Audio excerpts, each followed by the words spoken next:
Em 1767, o rei Carlos III da Espanha expulsou os jesuítas do Chile, temendo que os jesuítas lhe roubassem o reino. E dentre os jesuítas expulsos estava um padre de origem judaica, o padre Manuel Lacunza, o qual foi para a Itália em 1768 e publicou na Espanha, em 1811, o livro A Vinda do Messias em Glória e Majestade. Anos mais tarde, em 1827, o ministro presbiteriano, o escocês Edward Irving, traduziu e publicou as ideias de Lacunza na língua inglesa. Após essa publicação, em 1830, Irving foi expulso do presbitério em Londres, tendo sido acusado de heresia e criando assim uma nova igreja, a Igreja Católica Apostólica Carismática. Irving tinha como membro de sua igreja Margaret MacDonald, uma jovem neófita de apenas 15 anos de idade, a qual, depois de tanto ouvir os discursos de Lacunza e de Irving, teve diversos sonhos, nos quais se diziam que Jesus voltaria em 2 vezes, depois haveria um milênio e não haveria tribulação para o povo de Deus, como os cristãos atuais diziam. Irving havia se especializado em escatologia, a doutrina dos acontecimentos do fim do mundo, e se julgava conhecedor dos assuntos apocalípticos. Irving então juntou tudo isso e divulgou esses ensinos no jornal O Relógio Matutino. Nessa mesma época apareceu William Miller, fundador das doutrinas adventistas, o qual previu que o retorno de Jesus se daria entre 1843 a 1844. Quando percebeu que Cristo não veio, Miller tratou rapidamente de mudar as suas ideias e as suas datas, e inúmeros seguidores o abandonaram. Porém, um grupo permaneceu e fundaram assim a Igreja Adventista do Sétimo Dia. Tempos depois, em 1859, um maçom, John Nelson Darby, estudante de direito, pregador anglo-irlandês, organizou as ideias do padre jesuíta Lacunza, de Irving, de Margaret MacDonald. Darby ensinou que a igreja seria arrebatada antes da grande tribulação, que para ele duraria 7 anos.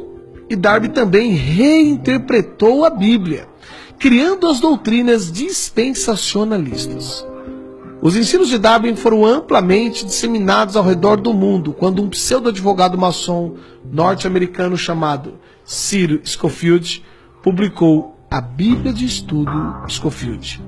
Segundo relatos da época, Scofield foi um advogado maçom, acusado de corrupção e que se entregou à bebida e, como consequência, separou-se de sua esposa e de seus filhos, abandonando-os. Tempos depois, se tornou membro da Igreja Congregacional e trabalhou com Moody. Scofield divulgou amplamente o sistema teológico, desde Lacunza até Darby, o qual afirmava que o retorno de Jesus Cristo ocorreria antes da grande tribulação, e, portanto, os cristãos não deveriam preocupar-se tanto assim.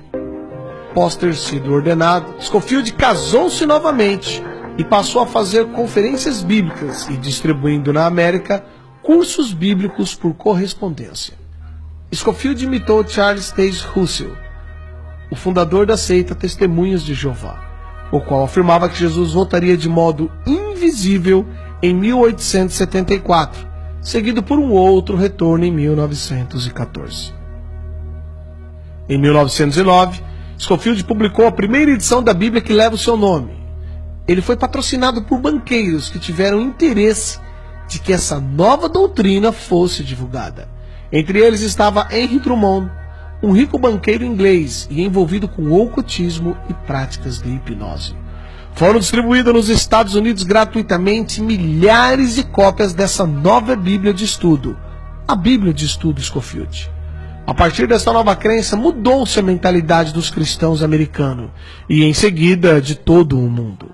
A maior parte dos cristãos passaram a crer que não mais passarão pela grande tribulação, e se não forem arrebatados na primeira vinda de Cristo, poderão ser na segunda vinda.